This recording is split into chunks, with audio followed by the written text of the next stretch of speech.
You can cook this in a round 9-inch cake pan. You can cook it in a loaf pan. You can even make rolls out of it, which is what I decided to do.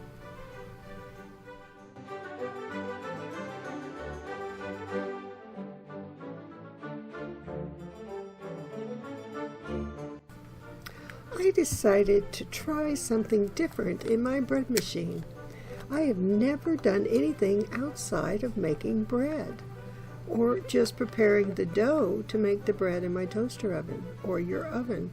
So I decided to do a coffee cake in my bread machine, which I found odd that it contained yeast. So I've never made a coffee cake that contained yeast before. I like to put my recipe booklet inside a Ziploc bag. As you noticed, I wiped it off with a damp cloth. In case I spill something on it, I don't ruin the pages of this pamphlet. It's just a little pamphlet that I used that came with the bread machine. So when you get it too dirty, you can't read the instructions. So it calls for 3/4 of milk. Now all the milk goes in first. Then the 1 egg yolk goes in next. You want your liquids first when you're loading up your bread machine tin.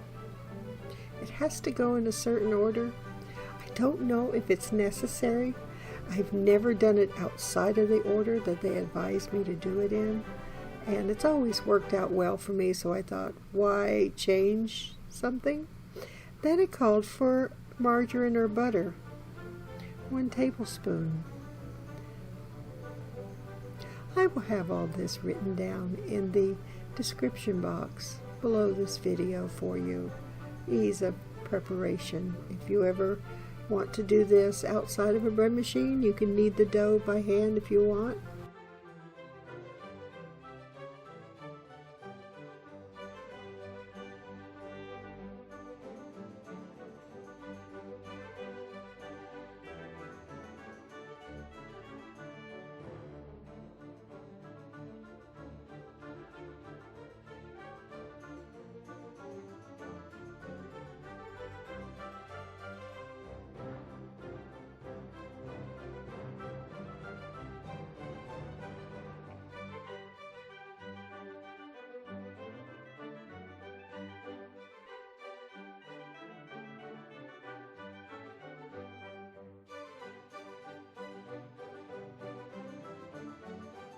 And I like to make a little divot in the middle of my flour that's inside of my bread machine pan. And that way the yeast will go in that little divot. You'll see me make the divot here with the spoon. And that's where I'll put the yeast, right in that little divot or crater, whatever you want to call it, so it doesn't mix right away with the salt that went in there. The 1 teaspoon of salt. So now it goes into the bread machine, and this is, the hard part's over now. Bread machine does the rest. I just love this machine. And I set it on dough, so I press the button until I hit the dough number, which was, I believe, 9. And that's a setting to mix your dough, and it kneads your dough, and then it rests your dough. And it roughly takes, I believe, the complete cycle for it preparing your dough will be 1 hour and 30 minutes, at which time it will beep when it is done.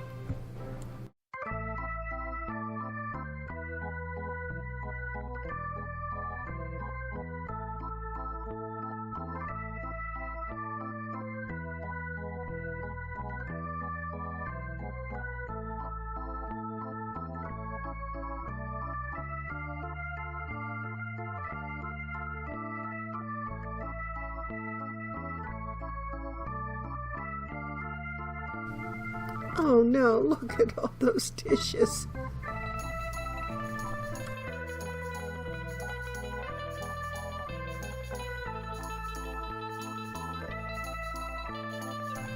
They There, that's better, isn't it? Now we can carry on with doing our dishes. It's a snap. I'm not too good at those transitions, so I'm snapping my fingers, but nothing's really happening. So now I need to get them into the cleaned out dish drain. Oh boy.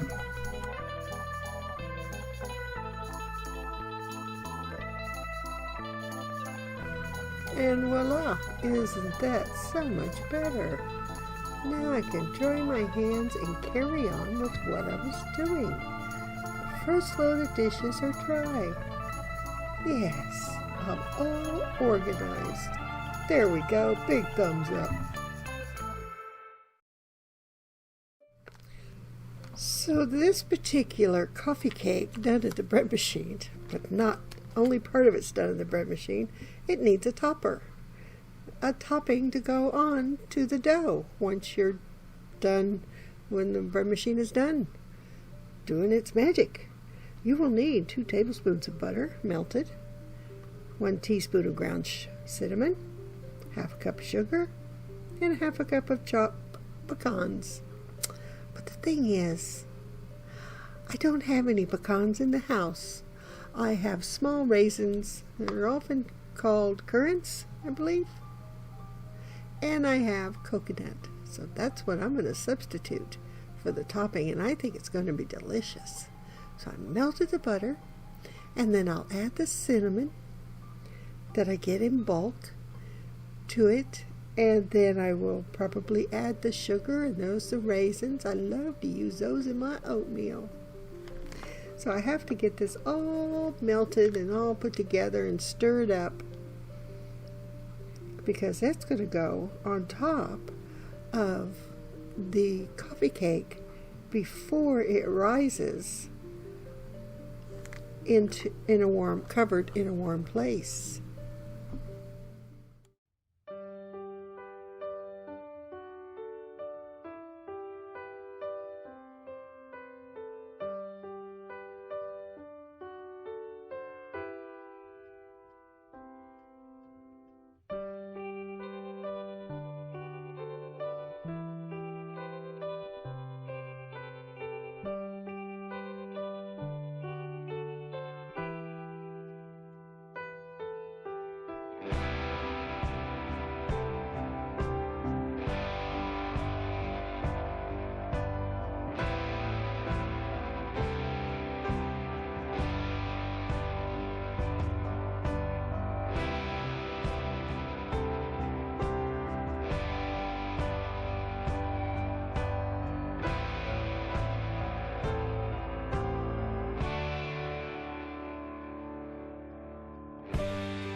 And of course, it's best to stay on top of those dishes, because if you don't, you will have a humongous sink full. And by the end of your baking for the day, you will not want to be standing there doing the dishes. I guarantee you won't be wanting to do it. So, be kind and gentle to yourself. And when you have a moment where you have to wait for other things to happen, go ahead and wash up those few dishes, because they multiply worse than rabbits in the sink. They really, really do.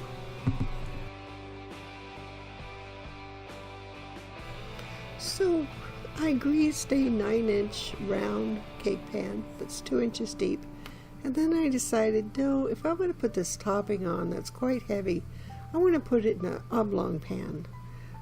One of my medium-sized pans. So I removed the dough out when my bread machine beeped, and you have to be careful with it, because after the dough setting on mine anyway, it beeps once and very quietly. So I usually set a timer for the hour and 30 minutes. Because if I'm doing something else or watching TV or editing a video, I'll never hear it beep. And it'll sit in there way too long. So I like to add a little bit of flour inside so I can get the dough out. And I decided to do since I decided to do the rolls instead of one big piece, because I thought it would be more like it would be more like a cinnamon bread if I left it whole. And I thought, no, I want it more like a roll, like a cinnamon roll, but not, you know what I mean? So I adjusted, and I decided I was going to make rolls. Now, I've never done any of this before, so this is all new. I'm just going, by the hair on my chinny chin chin. No, I really don't have hair on my chin. Really, honestly. I digress. So I put a little bit of foil on that paddle that goes in the bread machine, and it makes it a little easier to get the dough off of the paddle because it's uber sticky. But there are ways around that. At first I thought, oh, that's a struggle. I'm never going to do this again. But then I got a little smart, and I put a little flour on there, and it's just not sticky anymore, and I'm able to get it off. So I divided it into 4 equal balls, as equal as I could get them quickly. And my kitchen was so warm, it was beginning to rise before I even cut it or get it into the pan. So because it has stickiness with the topper, I decided to use my parchment paper that I use when I make bread in this particular pan. And I thought they should lift out and not stick. There's nothing worse than getting burnt on sugar on the bottom of your pan. Yeah, well, if anybody's done it before, they know. The cleanup is days getting that off, and it's very sticky. It tends to rip the bottom of whatever it is that's in the pan. So use a bit of parchment paper. That'll solve that problem perfectly. So I quickly just spread them out, made a round roll, pinched the bottom together so they stay roll shaped, which is easy to do. Quick and easy, I've found. So I'll show you the dish I was using, the oval dish with the parchment paper that's been used a number of times. So this will be the last time this particular sheet of parchment will be used. Then I just put the bread in there typically, and it just lifts right out. It's beautiful. I love this way to do it. So I made the 4 rolls and put them in on top of the parchment, knowing full and well that it's not going to stick and it's going to come out fairly easily. It may be a little sticky on the parchment when I go to take them off. You'll have to wait and see what happens. But this worked out very well. I just sort of plopped it in a little bit of flour if it was sticking too much to my hands, made the shape I needed, and away I went. And then I add the topping that goes on top, which I found weird. Now, I probably should have microwaved the topping again because the butter hardened, because I had turned down the heaters then, and it got a little hard again, and even the margarine. I didn't think the margarine would do that, but it did. Got a little hard. I should have microwaved it so I could pour it over top, but I went, I'm going to get a spoon, and I'm going to scoop it over top of these buns, and they should, when they hit that hot oven, they should do okay. Plus, it's going to warm in my microwave off. I like to leave things to warm in my microwave with the microwave off, always off. And because there's no draft, I just put it in there, and there's no draft that goes over top. So I took the spoon and I spread it on top of them, and then I covered it with a couple sheets of saran wrap that I use over and over again. Waste not, want not. You can wipe it down and use it again and again. And then I put it in the microwave to let it rise, and wait for the end results very shortly.